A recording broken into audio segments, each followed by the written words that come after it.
Hey guys, tonight we tiptoe back to a time when your kitchen is cold, the air smells faintly of root vegetables and wet wool, and the most precious thing in your pantry isn't salt or ale or even grain.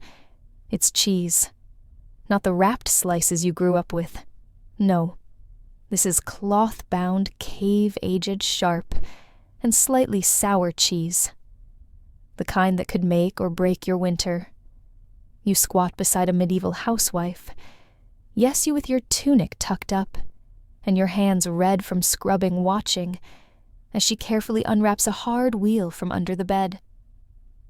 This isn't dinner. This is treasure. And tonight, we're unraveling the strange, sleepy tale of why she's so scared of it. Because if the wrong person knocks that cheese, could cost her everything. Maybe not her life, but definitely a week's worth of barley. Or worse, her dignity in the village stocks. You probably won't survive this century's dinner laws, to be honest. So before you get comfortable, take a moment to like the video and subscribe, but only if you genuinely enjoy what I do here. And I'd love to know, what time is it, where you are, and what country are you falling asleep from? Now dim the lights, maybe turn on a fan for that soft background hum, and let's ease into tonight's journey together. You trudge through a muddy hamlet somewhere in 13th century England, boots-soaked breath misting the air. That's not fog. It's a low-hanging cloud of peat smoke seeping from crooked chimneys. You duck your head under a low lintel and step into the heart of any home worth the name the kitchen, if you can call it that. The room is one large space shared with chickens, 2 toddlers, and a very suspicious-looking goat. The hearth glows faintly, casting flickers on a bubbling iron pot, something porridge-adjacent if you're lucky. But your eyes go straight to the shelf. 3 loaves of dark, lumpy bread, a bowl of something vaguely turnip-shaped, and wrapped carefully in damp cloth, the crown jewel. Cheese. This is where the cheese tax begins, not with kings or cathedrals, but with a wife a-cloth, and a corner too dark for nosy neighbors. You see, cheese is more than food. It's portable protein shelf-stable currency, and quite possibly a bargaining chip with the neighbor whose pig just wrecked your fence. The church preaches moderation, but the lord of the manor doesn't practice it. And when it comes to dairy, he wants a cut. Not just of the milk, but the finished product. It's one thing to owe a tithe of grain. It's easy to measure, bulky to hide. Cheese. Cheese disappears. And so does your faith in fairness. You can't help but notice how the rules only seem to apply when someone wants to collect. Taxes, feudal dues, ecclesiastical levies, call them what you will. But they all seem to sniff around your larder right around aging season. Now before you start siding with the collectors, imagine this. It takes nearly 10 liters of milk to make a single kilo of cheese. That's hours of milking, straining, stirring, salting, aging, sometimes in damp conditions that would make a modern refrigerator weep. And just when it's ready, knock-knock, cheese checks. There's even a phrase villagers whisper under breath. Hide the wheel here, comes the seal. The royal seal, of course, borne by the bailiff or steward, sent to tally your produce. Some say the tax is fair. After all, your lord does provide you with land technically his, and protection theoretically. But historians still argue whether these cheese taxes were codified across regions, or left to the whims of whoever wore the chain of office that week. You hear about old Eleanor from 3 huts down, who was caught with 2 wheels and no tithe token.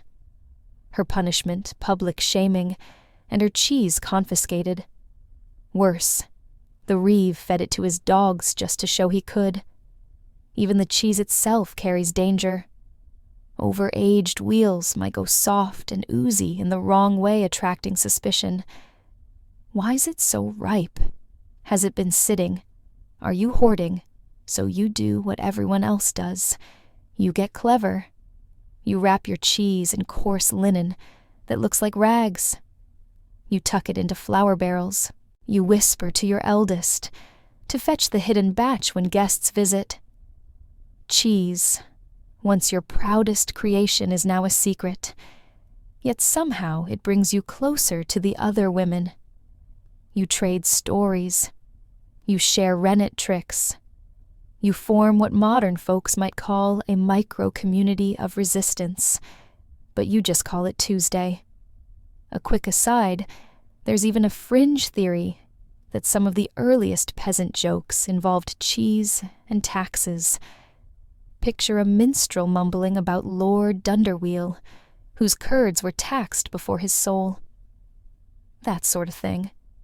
The comedy doesn't exactly land today, but hey, you haven't laughed in months, so you'll take it.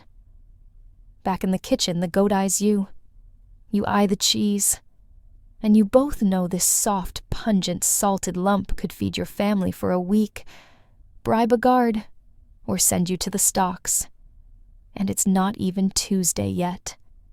Tomorrow the collector might visit again, but tonight you'll take a sliver from the hidden batch, dip it into a stew, and thank whatever saint looks out for dairy smugglers. Just don't let the goat talk. You rise early, earlier than the rooster even, and shuffle across the packed dirt floor, your toes curling against the cold. The fire from last night has faded to a whisper of embers. You blow gently, coaxing a few licks of warmth to life, because the kitchen is still your kingdom.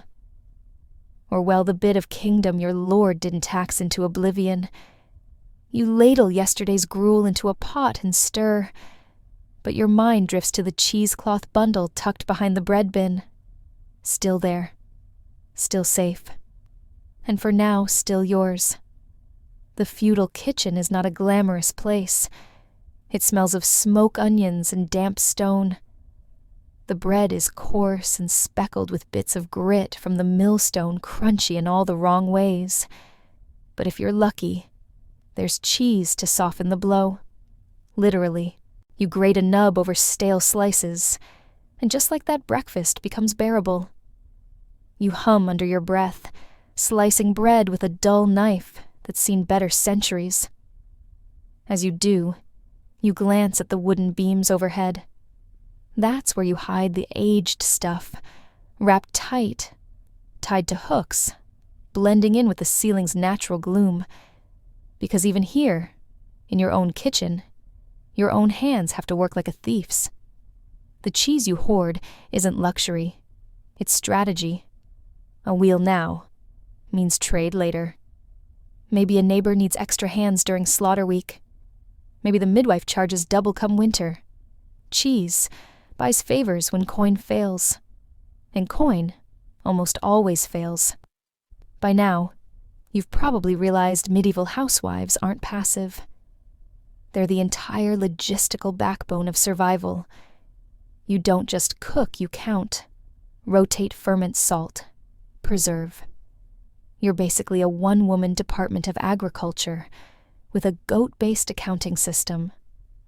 And speaking of goats, there's Maud.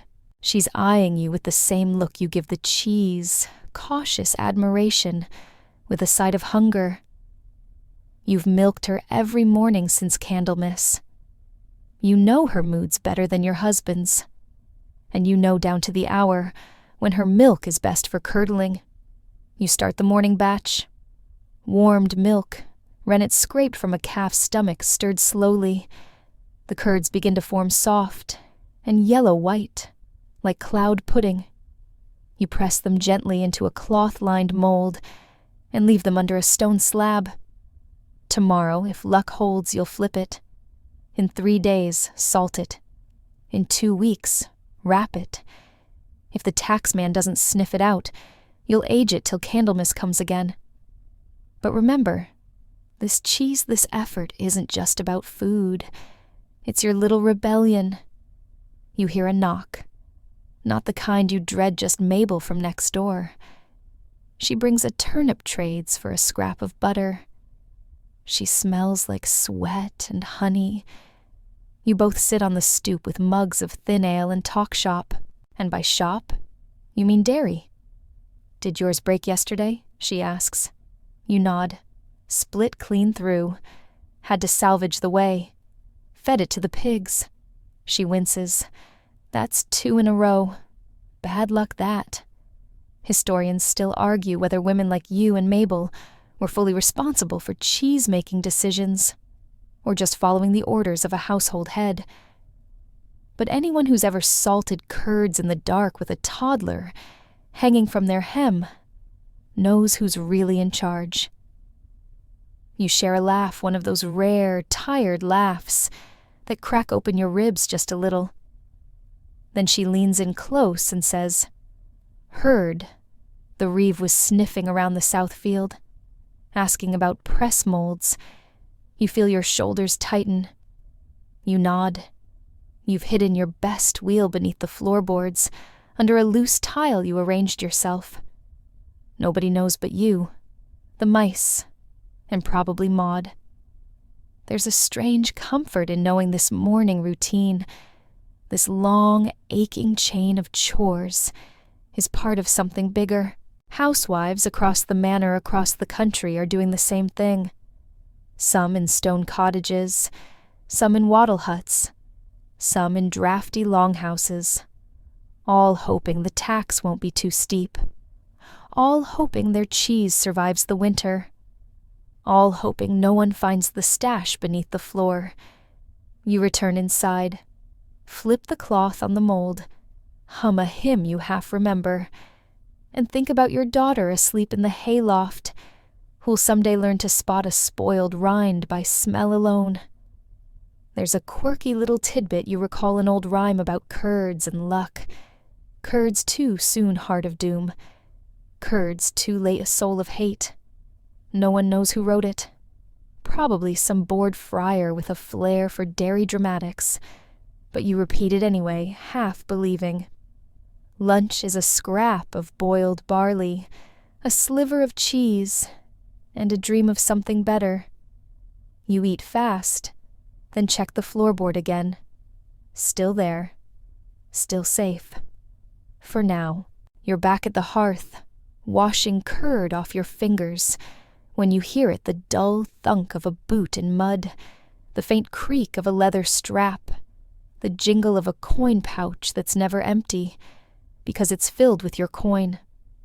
Or your cheese, depending on the day. The taxman cometh. He always does. Rain, frost, harvest, plague. None of it stops the collectors. You pause, barely breathing, and listen for that second bootstep. Yep, there it is. He's not hurrying. Why would he? He's not the one hiding dairy in hollow walls. You glance at the wall shelf, then the bread bin, then the beam overhead, where your 2-week-old wheel hangs camouflaged beside last year's onion braids. Maybe he won't look up. Maybe today's not the day. But this one, oh, this one's got a nose like a bloodhound. He doesn't bother knocking, just pushes the door open like it owes him rent. He's damp, red-cheeked, and looks vaguely like a turnip who's been taught to speak. You nod a greeting and wipe your hands. Cheese, accounting. He grunts like it's something sacred. Of course it is. He produces a tiny ledger, scraps of vellum bound in string, and a stub of charcoal. He's supposed to note down how many wheels your household has pressed this season. Not made, pressed, which gives you a tiny, tiny loophole. You tilt your head playing the game. Only pressed 2. 1 cracked. He raises an eyebrow. You pretend not to notice. See the taxes on processed goods. Raw milk fair game. Butter slippery loophole. But cheese is finished. And finished means taxable. Even if it's the size of a mouse skull. Some areas enforce a tithe, 1/10 of all dairy products. Others go by feudal custom, which is medieval speak for whatever the guy above you feels like demanding that week.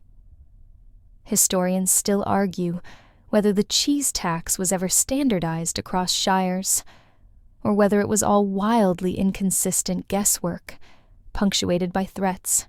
You point to a soft round wrapped in yellowing cloth. That's all that's left. The rats got the rest. He sneers. Always the rats. It's a believable excuse. Medieval homes are basically Airbnb for rodents. But you both know it's theater. He's not really looking for truth. He's looking for signs. For shape, smell, silence. The kind of silence that clings to floorboards when something valuable is under them. You stand still as he pokes around with his walking stick, tapping walls and lifting lids. He sniffs the air, an actual sniff, and you feel your breath catch. It's always the smell that betrays you. Cheese is aromatic, aged, funky in a way that clings to stone and skin. And that 2-month-old wheel you thought was safe. Yeah, it's winning the scent war. He walks over to the hearth, crouches, squints.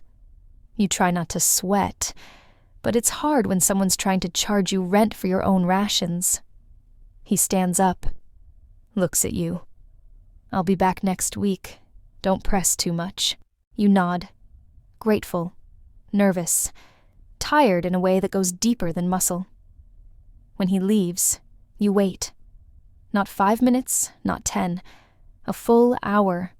Only then do you lift the loose tile by the hearth and pull out the wrapped bundle. It's fine.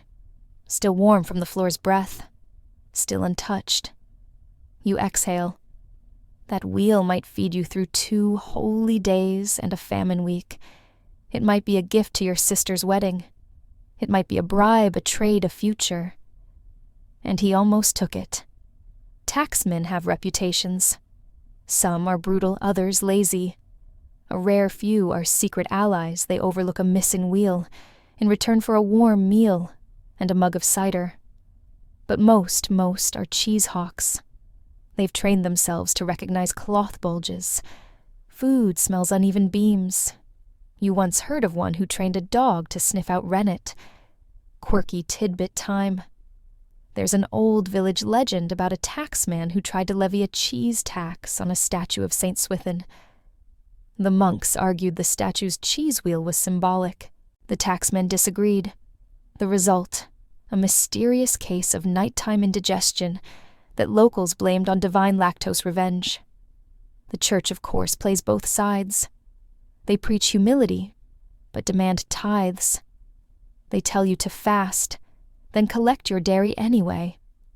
On feast days, they serve cheese wheels carved with saints. You eat yours in whispers, praying no one knocks.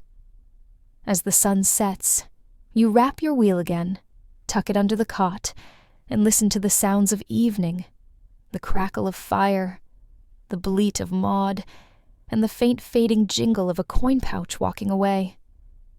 That was close. Too close. But tonight you still have your cheese. You still have your secret. And you still have the soft, sleepy comfort of knowing you outwitted the taxman, at least for now. You're walking down a dirt path with a bundle on your hip that doesn't wiggle, cry, or drool, but you sure cradle it like a baby. The cloth is double wrapped, the weight just right. And if anyone asks, you say it's oats for the midwife, or herbs for your cousin, or a miracle turnip. Anything but what it actually is: cheese, contraband cheese.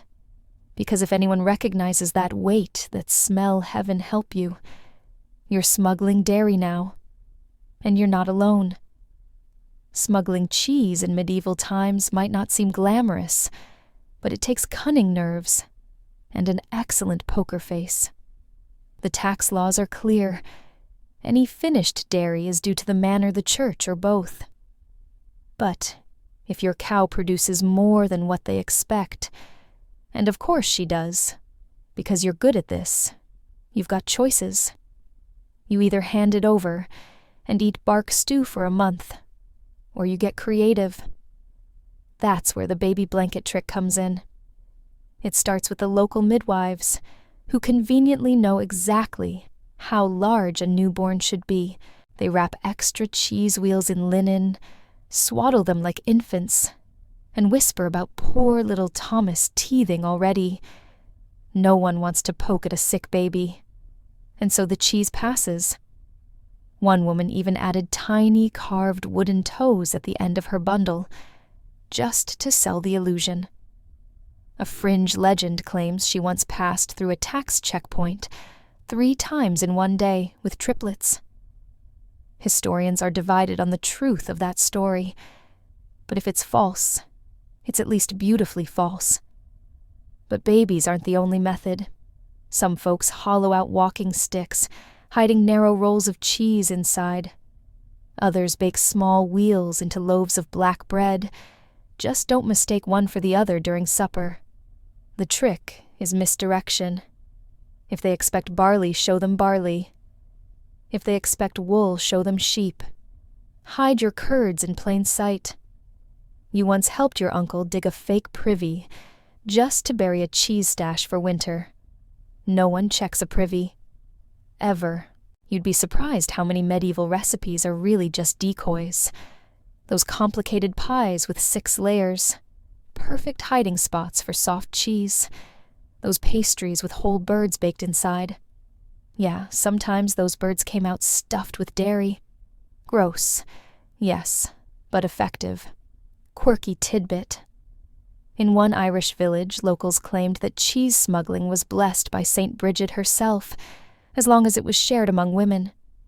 This may be apocryphal, or just extremely wishful thinking. Either way, you whisper a prayer when you lift the bundle. Back in your kitchen, there's a wall peg behind the door. From it hang 3 cloaks, yours, your husband's, and what looks like a child's, but is actually a carefully stitched cheese carrier. Inside its lining, stitched between 2 wool layers, is a pouch, big enough for a wheel the size of your palm, small enough to pass as a child's cloak for feast day. All this trickery takes time, takes collaboration, takes trust, because if the taxman catches you, it's not just a fine. It's forfeiture. They take everything. The wheel, the mold, maybe even maud if they're particularly vengeful. In one case, you heard of a woman whose spinning wheel was confiscated as a tool of deceit, all because she wrapped cheese inside the yarn. It's not just fear. It's personal. And still you do it. Not for rebellion. Not really. You're not trying to take down the system, you just want to feed your family and keep the food you made. You want control over your pantry, your plate, your peace. That wheel of cheese under your cloak represents months of effort, dozens of milkings, weeks of careful aging, and a future you're not ready to surrender. Because winter's coming. Because your husband's back is out again. Because your daughter is growing and needs more than parsnip stew. So you smuggle. And so do your neighbors. You start recognizing the cheese face, that tight-lipped half-smile people wear when they're carrying forbidden dairy. You learn to nod a certain way, to glance toward the door 3 times before mentioning that you have a little extra. It's a code, a dance, a way to survive. And then just when you're feeling bold, the taxman changes tactics. Suddenly, he's checking baby bundles. Suddenly, he's poking the bread with a stick. Suddenly, he's sniffing things. That's when you get smarter. Start using vinegar to mask the scent. Start timing your walks around his schedule.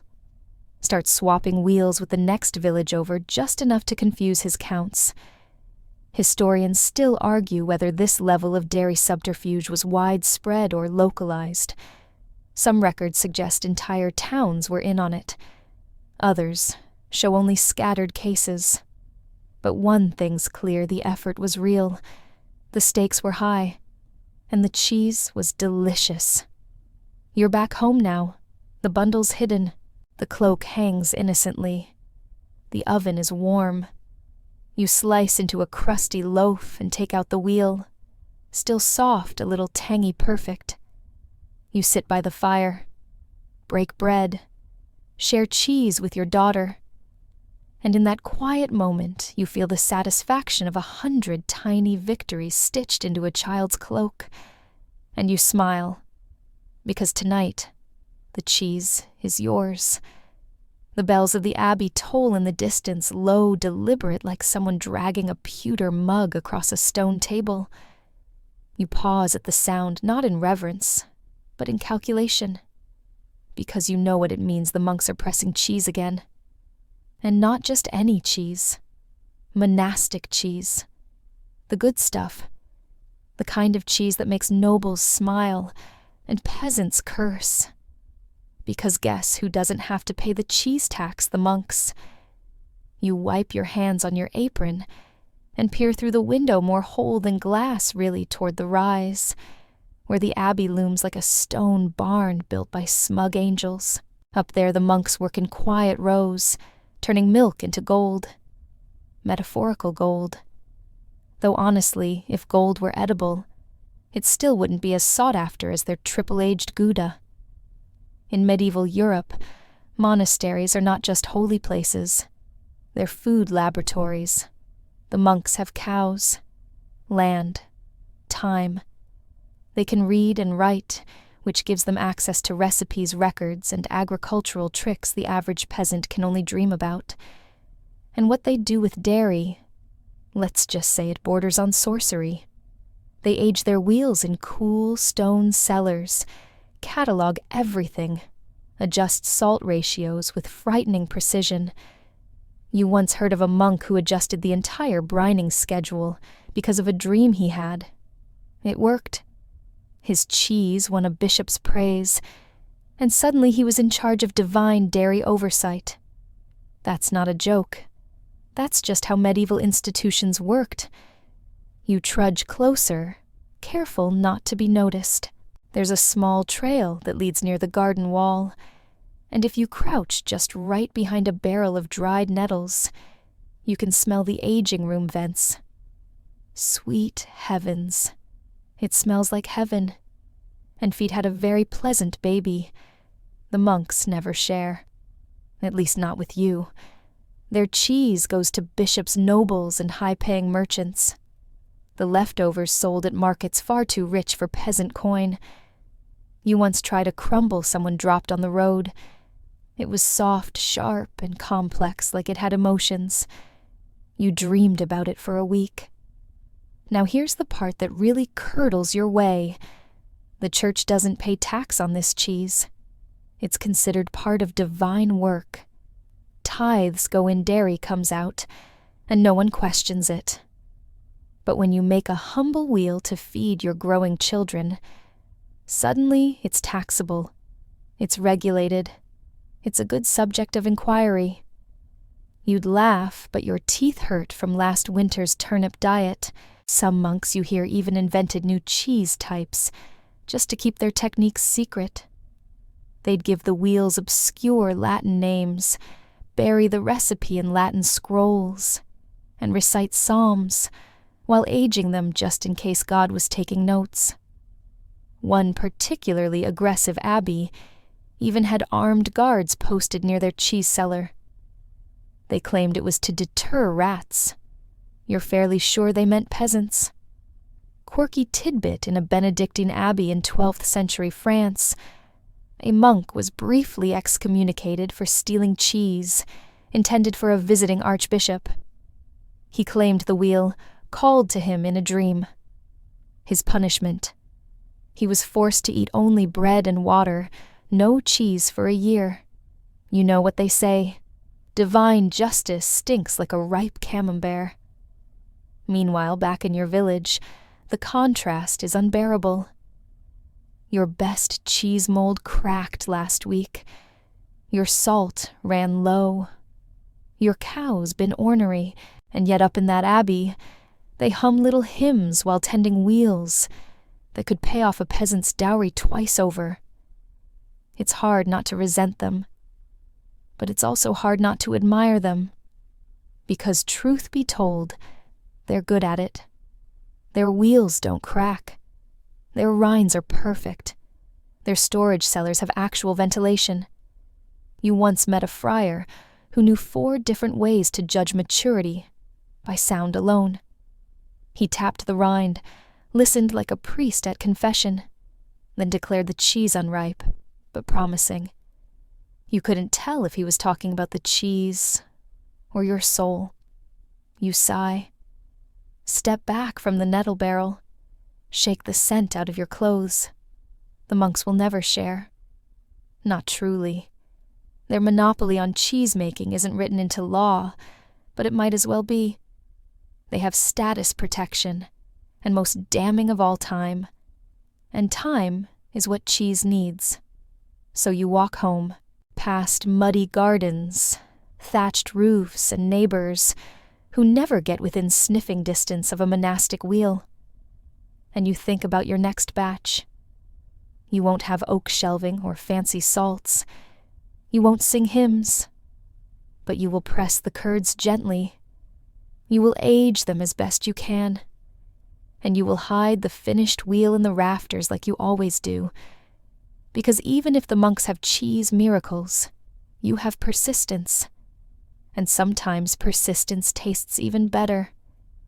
You wake before dawn again, and you don't even need the rooster to remind you. The air is damp and smells like wood smoke and wet wool, and your knees crack like old thatch as you rise. It's pressing day, not the emotional kind, the cheese kind. You glance at the curds you started yesterday now set in their mold, under a stone slab in the corner of the hearth. They're ready, or at least they're pretending to be. You hope they hold, because this isn't just food, it's survival. And quietly, it's resistance. You kneel and unwrap the cheese, with a reverence some people reserve for saints. It's not big, it's not pretty, but it's yours. You set it between 2 wooden boards, and press gently, watching the whey trickle down into a cracked jug. Every drop is measured. Every drop means your cheese might last another month without spoiling. This is the rhythm of your life stir-press age-hide. Repeat. You are what the nobles call a cottage industry. You don't know what that means. But if it means waking before the sun and turning milk into meals with hands cracked from cold, then yes, that's you. Your cottage is no more than a few crumbling walls and a roof that leaks in 3 places. But inside, it's a workshop, a sanctuary, a fortress of low ceilings and big ambitions. The cloth you use for straining has been patched so many times, it's more memory than fabric. The wooden mold is passed down from your mother, who got it from her mother, who may or may not have borrowed it from a Reeves shed in 1183. Family legend. And your press, a flat stone you found by the creek, heavy enough to scare bears. And as it turns out, perfect for curds. The work is slow, quiet, almost meditative. You hum while you wrap the wheel, then dust it in ash, your little trick to ward off mold. Not everyone does it, but you swear by it. The local baker said it's witchy, which means it probably works. You don't talk about what you're doing, not openly. There's no banner for the Cottage Cheesemakers Union, no flag to wave. But among the women, there's understanding, an unspoken bond formed by shared risk and shared effort. You trade tips in whispers, store your wheels in baskets of straw, use elderberry leaves to repel bugs. You once heard of a woman who hung her cheeses inside her chimney flue to disguise the scent. Smoked cheddar, accidental genius, quirky tidbit in certain parts of the Alps. Women used to carve patterns into their cheese rinds, little flowers, stars' initials. Historians think it was part branding, part superstition. You've done it too, when you're feeling hopeful. It makes your cheese feel like yours, in a world that's always trying to take things from you. And people are trying. The Lord of the Manor expects a share. So does the church. So do the guilds if you're unlucky enough to live near a town. But inside your cottage, this is your space, your rules. No guilds here, no inspections. Just Maud the goat, 3 children under 8, and a pile of laundry you pretend not to see. You glance outside.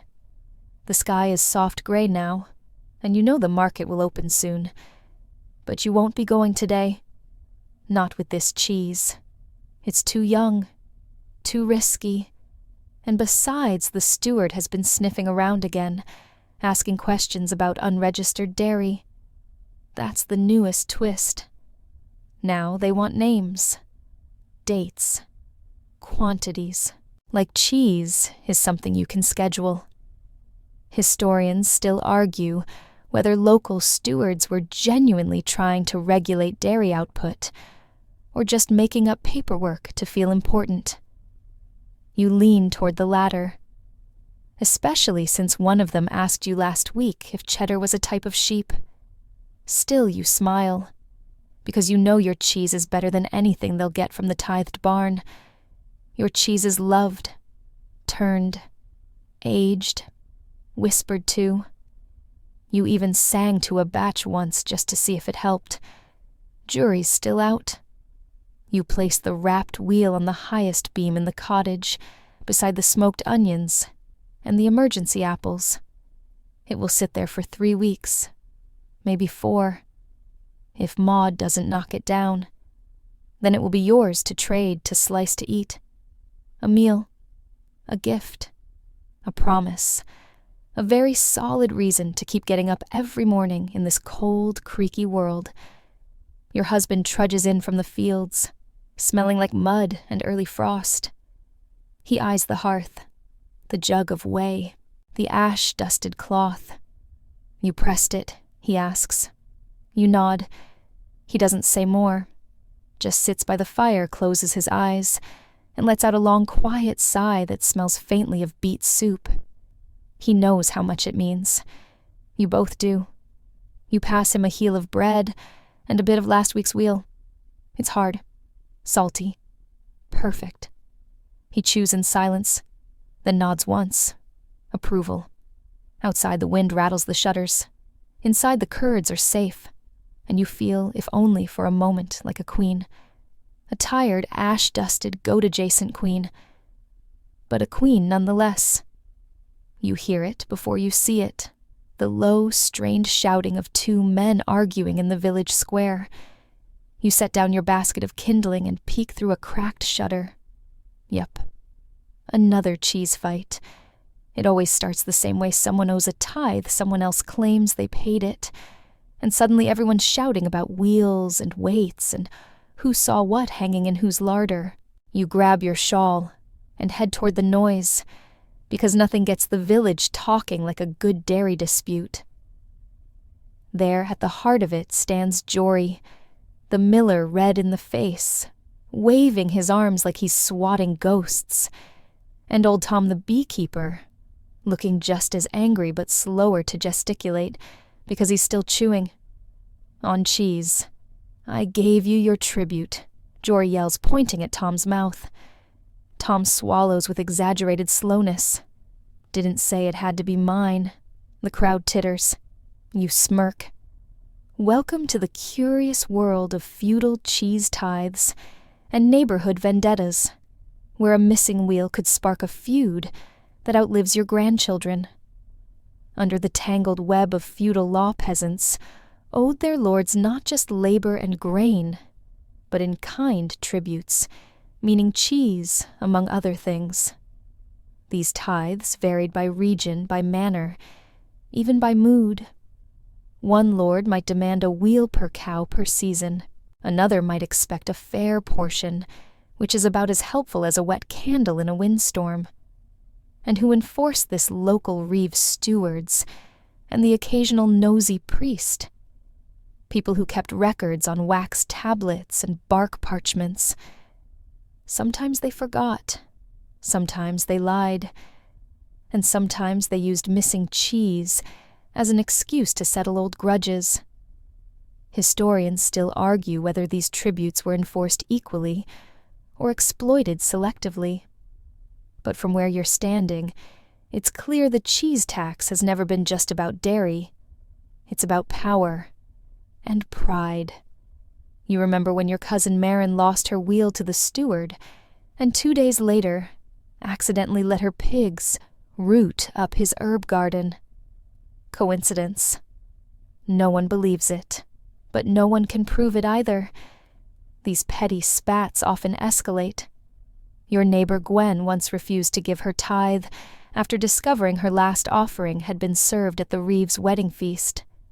She wanted a receipt. He gave her a fine. She gave him a splintery stool and a suspiciously curdled wheel the next month. Tiny cheese wars fought in kitchens and markets behind cottages and under hedgerows. Quiet rebellions shaped like wheels.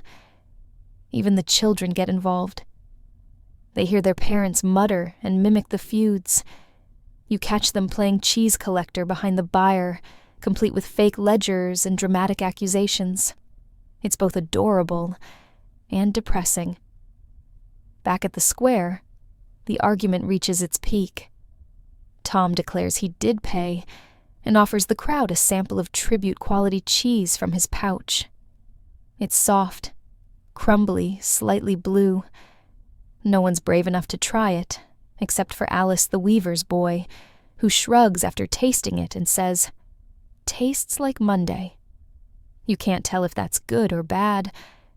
Eventually, the steward arrives looking bored and slightly drunk. He mumbles something about peaceable resolution, declares Tom's payment temporarily valid, and wanders off muttering about bribes that come wrapped in beeswax. The crowd disperses, still buzzing with gossip. You overhear 2 women debating whether Gwen's last cheese offering was laced with garlic or contempt. Possibly both. You head home, shaking your head. This isn't unusual. This is Tuesday. Quirky tidbit, there's a parchment from the 14th century in Devon that outlines an official cheese arbitration process. It involves a weighing council, a flavor judge, and no joke, a blessed knife to make the official cut. That's how serious they took it. Cheese law. Judge Judy with more dairy. In your own kitchen, you sit by the fire and mull it over. You've paid your dues this season. Probably. Maybe. Unless that crumbly one didn't count because of the crack down the side. You make a mental note to double-check. You take out a small wheel to inspect it firm, well-aged, slightly nutty in smell. A good bribe if things go south. Or a peace offering if the steward gets uppity. Or maybe a gift for Mabel, whose birthday is tomorrow, and who hasn't had a proper wheel since St. Cuthbert's Day. It's strange, isn't it? How something so simple, milk-pressed and salted, can carry so much meaning. Conflict, friendship, debt, pride. And yet, you wouldn't give it up. Not the taste, not the ritual, not the secret thrill of wrapping it in linen and tucking it into the hayloft like a treasure map. Because despite all the taxes and tributes and tiny cheese wars, this wheel is yours. You earned it. And in this world, that's saying something. It's the middle of the night, and something scurries in the thatch above your head. Not unusual, but this time, you sit up. Because that sound isn't casual.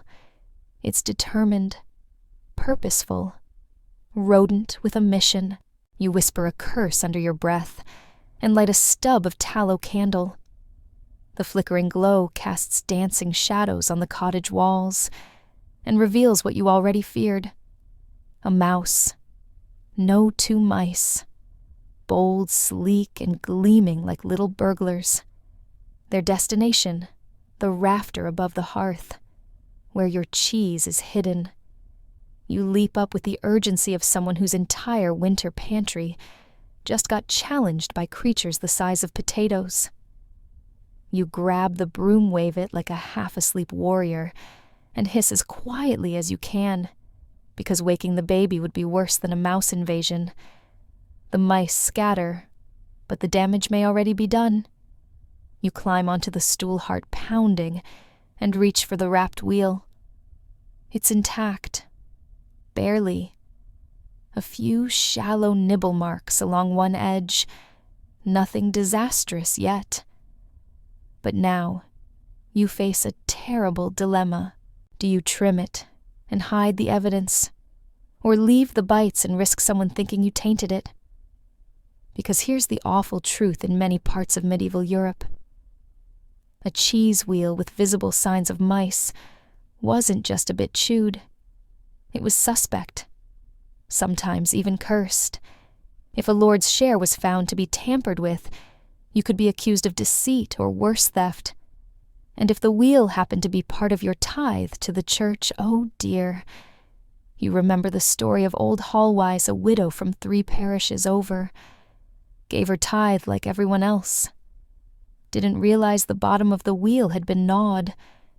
The priest accused her of blasphemy, said it was an offering with the mark of sin. She was made to stand barefoot in the churchyard for 3 days, holding a sign that read, "I cheated the Lord with mouse food." Historians still argue whether these punishments were actually enforced or simply exaggerated by folklore. But in a world where superstition walks hand in hand with law, it hardly matters. Perception is reality.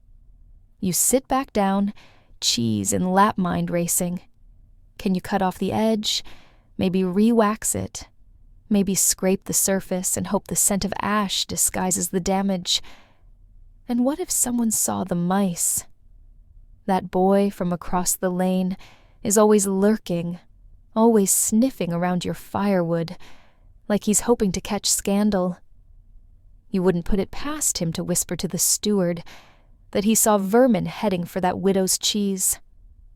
There's a strange tension in all of this, how something so minor, so tiny, can become a symbol of shame, or guilt, or punishment. A nibble becomes a trial. In some towns, they've even held actual trials for animals. You've heard the stories pigs put on trial for trampling fields, goats accused of staring too intensely at the vicar's wife, and once a mouse supposedly summoned by sorcery to destroy an abbey's cheese cache. Quirky tidbit. In 15th century France, there's a record of a court issuing a summons for rats to appear before a judge. The rats didn't show. Shocking, really. Their lawyer, yes, they had one argued that the rats were afraid for their safety. The case was dismissed. You can't help but laugh softly at the absurdity as you trim your wheel. A few shallow slices, a new wrapping, a gentle dusting of sage ash. She's reborn. Still yours. Still good. But now you'll have to hide her again, somewhere the mice won't reach. You've tried stringing cheese in sacks above the bed, tucking it into hollow logs, even burying it in grain bins. Nothing's foolproof. Mice are clever. They're like tiny, furry taxmen, only faster and less likely to quote scripture. You make a decision. The hearth is no longer safe. Tonight, the wheel goes under the floor, wrapped in thick linen and stored in a pottery jar. It's not ideal, too humid, but better than being nibbled into evidence. You make the switch quietly, candle flickering as you lift the loose tile and slide the bundle into darkness. You press the tile down and place Maud's feed bucket on top, just in case. Then you sit and listen. No scurrying now. Just the slow crackle of the fire and the soft breath of sleeping children. You wrap your arms around your knees and let your head rest against the cold wall. And you wonder, how did it come to this, that even a bite mark could turn into a crime, that cheese, humble and handmade, could carry such weight. And then you remember it always has, because food is power, and power in this world is something they'll pry from your hands if you don't hold on tight. So you do. The gossip spreads faster than spilled buttermilk. There's no cheese at the market. You hear it from Mabel, who heard it from the baker's boy, who overheard it from a tax scribe grumbling over his breakfast. By mid-morning, half the village is whispering it like a bad omen. The cheese is gone. You blink. You almost laugh. Gone, as in vanished. This isn't a castle pantry during Lent. It's the village green on market day, and the stalls are usually cluttered with all shapes and smells of dairy. But not today. You pull your shawl tighter and head down the muddy lane, your basket swaying with suspicion. Sure enough, stall after stall sits empty. One vendor has butter, a few have dried herbs and salted fish, but the dairy table's all bare. And the cheesemongers, quiet, shifty-eyed, some not even present. It feels strange, unnatural, like someone drained the color from the market, and it brings a shiver that no cold breeze explains. You find old Lenton, a once jovial seller of sharp wheels, sitting behind his stall with nothing but a chipped scale and a pile of excuses. What happened, you ask? He shrugs. Rot, maybe, or bad curds, or too much rain. He doesn't meet your eye. You know that look. Something's being hidden, and it isn't just cheese. Later that evening, word reaches you through a cousin, rumor has it. The Lord Steward made a quiet sweep through the village last week, collecting more cheese than usual, unannounced, unrecorded, and decidedly unfair. They say his nephew is getting married. They say the feast must be lavish. You sit by your hearth teeth grinding as you think of your last wheel, the one that vanished from the loft 2 days ago. You thought it was mice. Now you wonder. Quirky tidbit. In the 14th century, there was a short-lived law in a corner of Bohemia that allowed local lords to preemptively claim cheese during times of moral celebration. Translation: they could take your food if they were throwing a party. Historians still argue whether this was enforced or simply abused. You're not a historian, but you've got your guess. Still, this great cheese shortage, as people are now calling it, is baffling. No one admits to giving up their stock. No one saw the steward. No one can prove anything. But the fear is real. Housewives are hiding their wheels deeper than ever. Some bury them in hay bales. Some hang them in wells on ropes. One bold woman reportedly built a fake wall in her cottage just for cheese. A kind of underground curd economy begins to flourish. You hear whispers about secret trades behind the smithy, people using code phrases. "Do you have anything for my headache now?" means, "Got cheddar." It's silly and terrifying, because if anyone gets caught, the penalty could be brutal.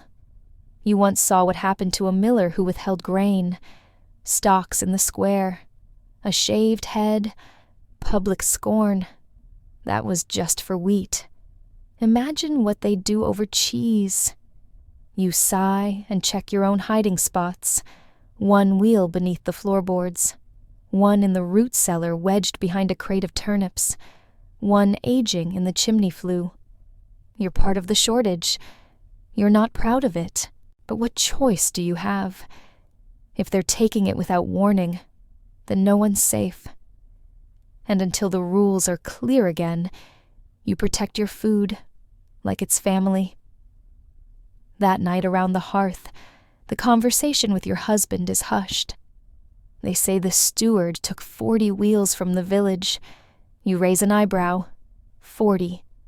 That's more than the manor can eat in a month. Not if they're selling it. That idea sits heavily between you. Selling cheese meant for survival, for weddings, for barter, turned into profit for those who already have gold in their cellars. The fire crackles. The goat sighs in her sleep.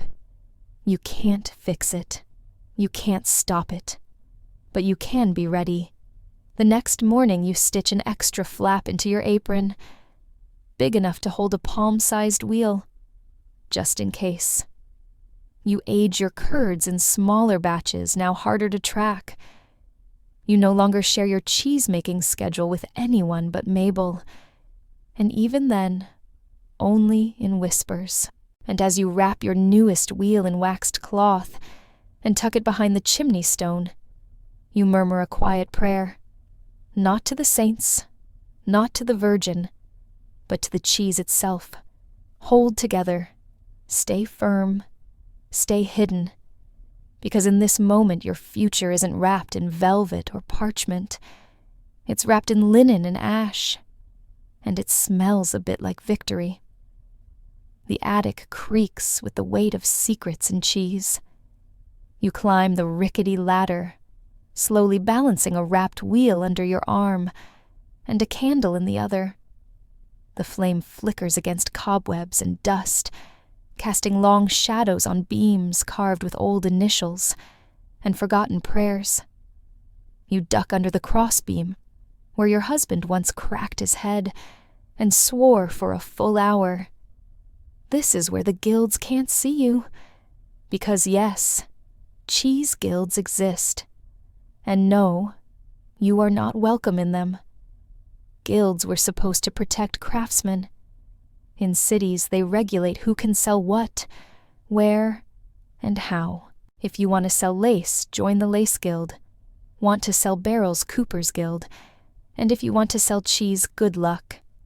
You need a license, 3 signatures, a recipe blessed by St. Placidus, and the ability to make cheddar while blindfolded in a well. Or at least that's how it feels. You've heard stories from your cousin in the city.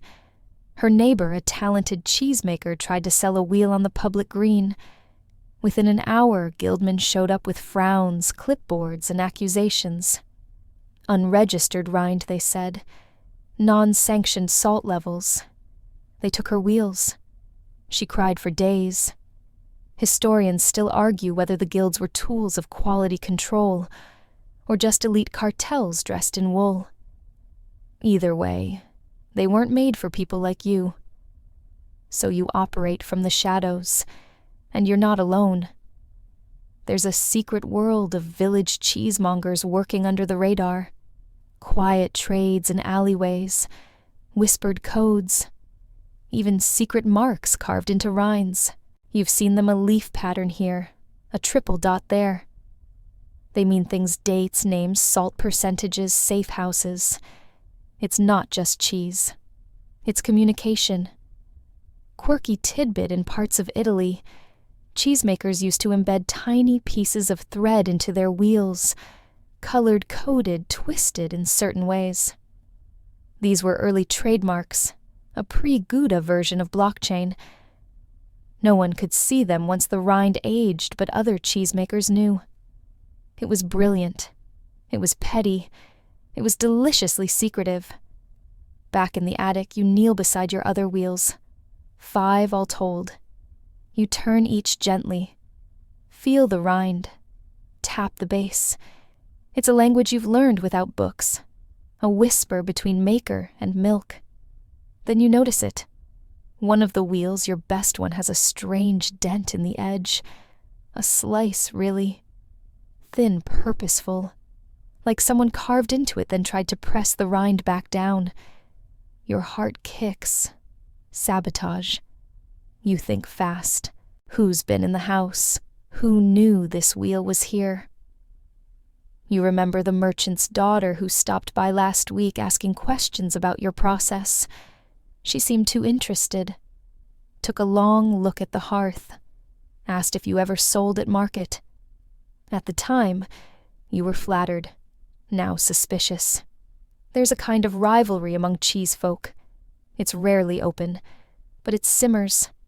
Someone hears you've mastered a smoother rind. Suddenly, your next batch spoils.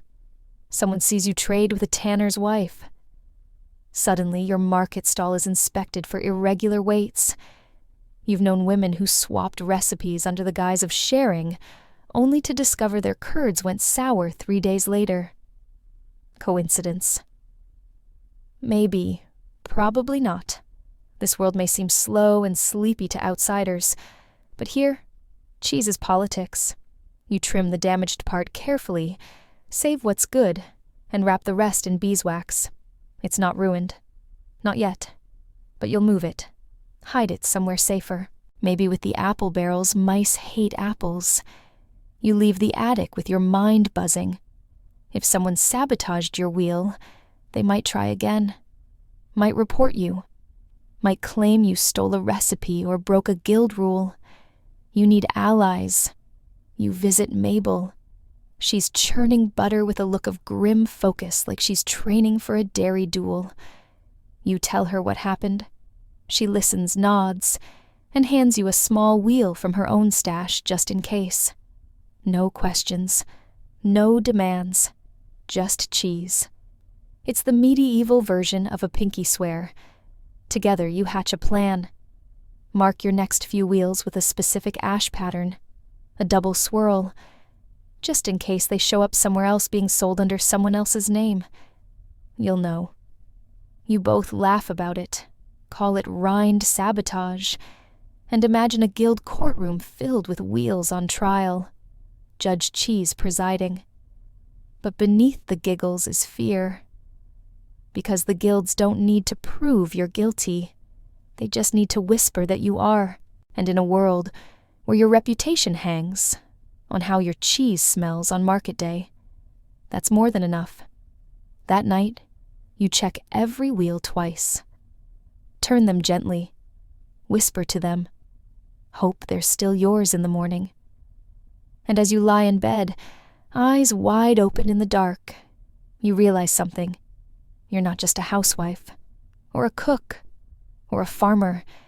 You're a cheesemonger in exile, a quiet rebel, a keeper of secrets, and your weapons curd, salt, and ash. The morning air is thick with fog, and the village seems quieter than usual. You step outside wrapped in your worn cloak and make your way toward the village hall.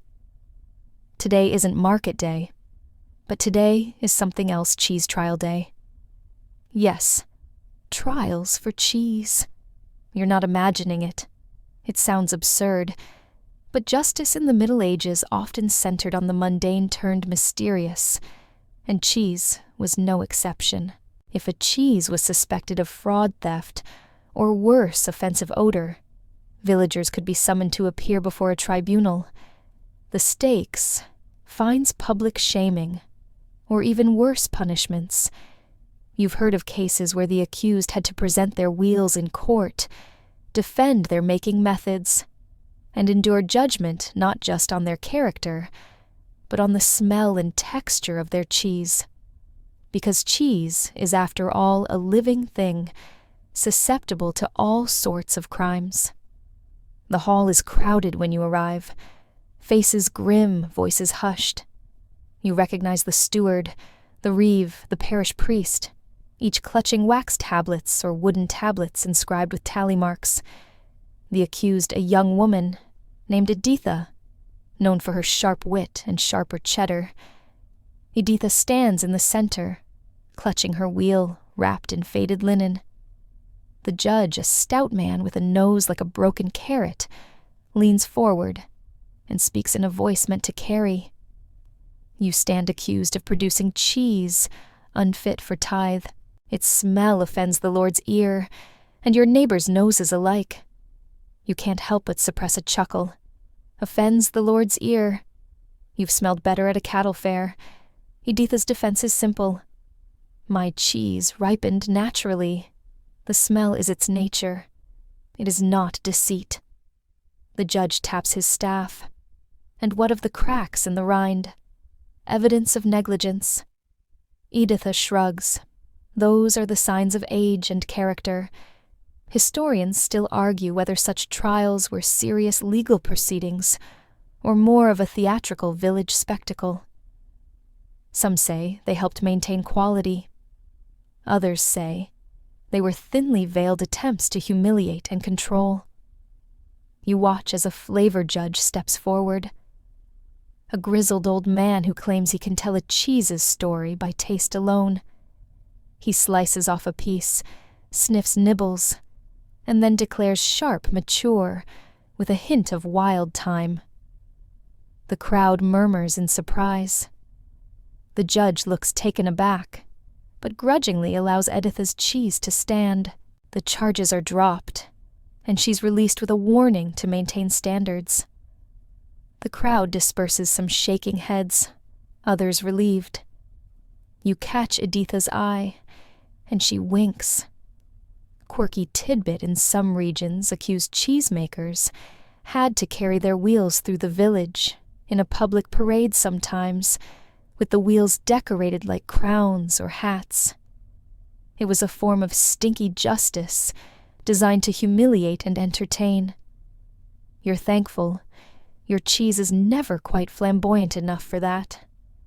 Back home, you reflect on the strange blend of justice tradition and theater that surrounds cheese. It's more than food. It's identity, reputation, power, and sometimes a weapon. You unwrap your own wheel, gently wondering if it might one day face the judge's knife. You hope not, but you're ready if it must. Because in this world, a cheese's smell could determine your fate, and you intend to make yours unforgettable. The church bells chime softly in the distance, their sound drifting through the village, like a gentle reminder of who really holds power. You pause at the chapel door, clutching your basket filled with cheese, wrapped carefully in linen. Inside, the air is thick with incense and quiet murmurs. The church's role in cheese is as complex as the curds you press. On the one hand, it preaches modesty, fasting, and humility. On the other, it owns vast tracts of land, runs its own herds, and collects tithes in dairy, as surely as in grain or livestock. The clergy bless cheese wheels, carve saints' faces into rinds, and sell holy curds at pilgrim markets. You once heard a story about a miracle where a wheel of cheese wept tears of milk during a mass interpreted as a sign from the heavens. It brought pilgrims from miles around, and the church profited handsomely. But blessings come with a price. Your cheese is taxed twice, once by the Lord, once by the church, and on holy days, the church demands even more. You might find yourself giving up your best wheel for the bishop's feast, or a monastery's charity. Sometimes it feels like the church is the largest cheesemonger in the land. Their cellars are vast, their wheels legendary. You wonder how much cheese sits aging quietly behind those stone walls, untaxed, untouchable. Historians still argue whether the church's dairy privileges were a necessary part of maintaining monastic life, or an exploitative burden on common folk. From your kitchen, it feels like the latter. One year, during a harsh winter, the church demanded extra cheese for a series of festivals. You gave what you could, but your family went hungry. The priest's sermon that week was about sacrifice. You smiled bitterly. Quirky tidbits some monks developed secret cheese recipes said to bring spiritual clarity or protect against evil spirits. These holy cheeses were blessed wrapped in prayers, and sometimes even rumored to cure ailments. Whether true or not, it made them priceless and strictly off-limits to commoners. You wipe your hands and bow your head as the priest passes blessing the village. You know the blessing comes with a ledger entry somewhere deep in the church's archives. You finish your day peeling rind and setting curds to age, feeling the weight of centuries in each press, each salt sprinkle, each hidden wheel. The church's shadow is long, its influence pervasive, but for now your cheese belongs to you, and that's worth holding on to. The night is deep, and the wind carries strange whispers. You sit by the fire, wrapping your newest wheel with extra care. There's talk around the village, dark talk, about cursed curds and bewitched wheels. You roll your eyes, but you don't laugh. Not entirely. Superstition weaves through every corner of your life, like the rough stitching on your apron. People blame bad cheese on everything from spoiled milk to malevolent spirits. When a wheel cracks or a batch sours tongues, wag about curses, hexes, and witches. One woman, a healer with wild hair and sharp eyes, was accused of bewitching the dairy because her cheese was inexplicably perfect, too perfect. People whispered that her rennet was magic, that she sang spells to the curds, that she brewed potions to keep the mice at bay. She laughed it off, but the fear lingered. If your cheese is too good, you're a sorcerer. If it's too bad, you're a sinner. Either way, you're a target. You've heard stories of witches' trials, where accused women were forced to demonstrate their cheese-making. If the cheese melted too fast or smelled too sweet, it was proof of dark arts. If it spoiled, it was a curse. No winning. Historians still argue whether these accusations were about genuine fear or convenient scapegoating, but for you, they're a reminder. Cheese is more than food. It's folklore, fear, and power. You take a moment to bless your curds, a habit from childhood, then whisper a prayer for protection. Not from lords or taxmen, but from something darker. Quirky tidbit in some villages, people hung sprigs of rue or garlic near their cheese to ward off evil. Others used salt, mixed with crushed bones, because bones mean death, and death scares spirits. You're not sure if that helped, but it made your cheese smell interesting. You wrap your wheel and hide it deeper than usual beneath the floor, where only the brave or the cursed dare to search. You stare into the fire and wonder how much of your daily struggle is against real laws, and how much is against fear, against stories told by flickering flames to keep children in line.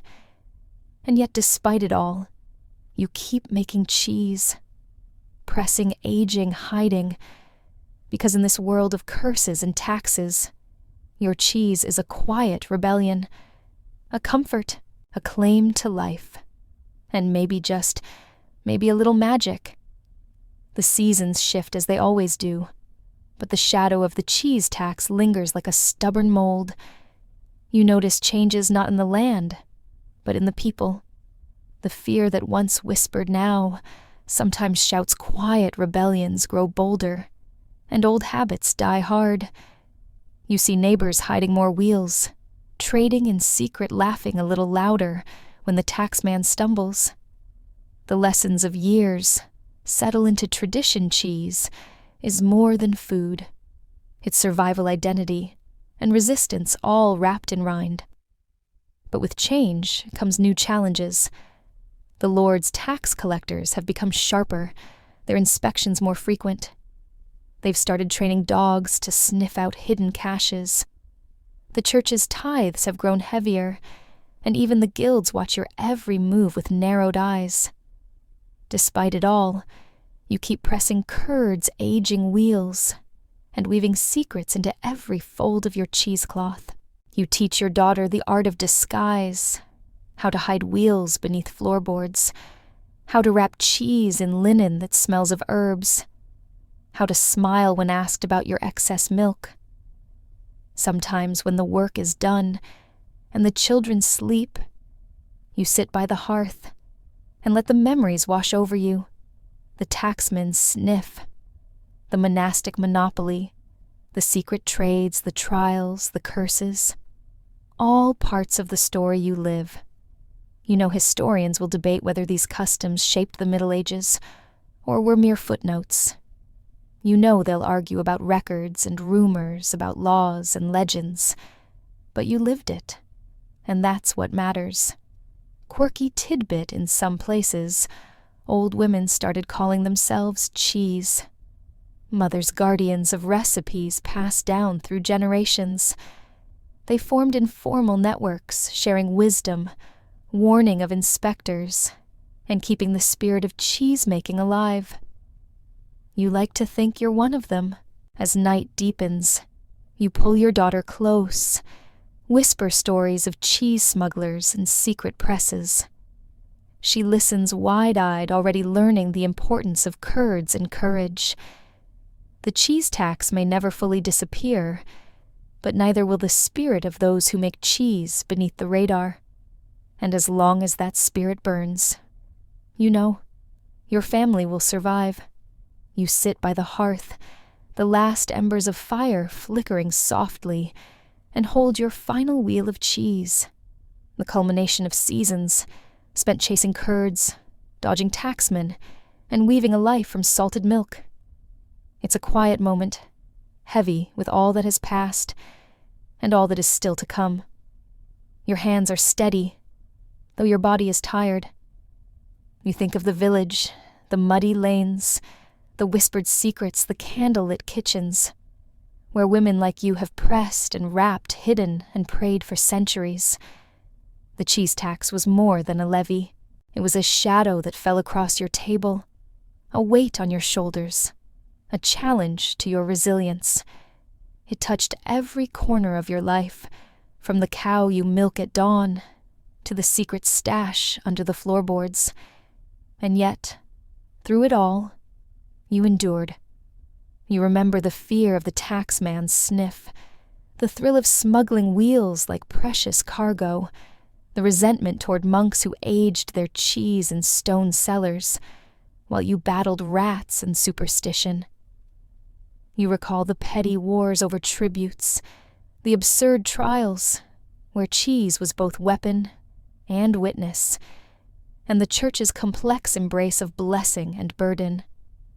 You smile softly as you think of the women who came before, and those who will come after, keepers of curds and courage makers of cheese and stories. You wonder if your own daughter will one day sit by her hearth, whispering the same tales to her children. As the night deepens, your thoughts slow and soften. The world grows quiet. The hard edges of fear and struggle fade into gentle shadows. You breathe in the warm, earthy scent of your home, smoke herbs aged cheese, and feel a calm settle over you. This is home. This is life. This is legacy. So before you close your eyes, know this: the cheese tax may have haunted the Middle Ages, but it could not break the spirit of those who dared to press on to age, to hide, and to hope. Now dim the lights. Maybe turn on a fan for that soft background hum, and let the story of cheese, courage, and quiet rebellion lull you into sleep. Sweet dreams.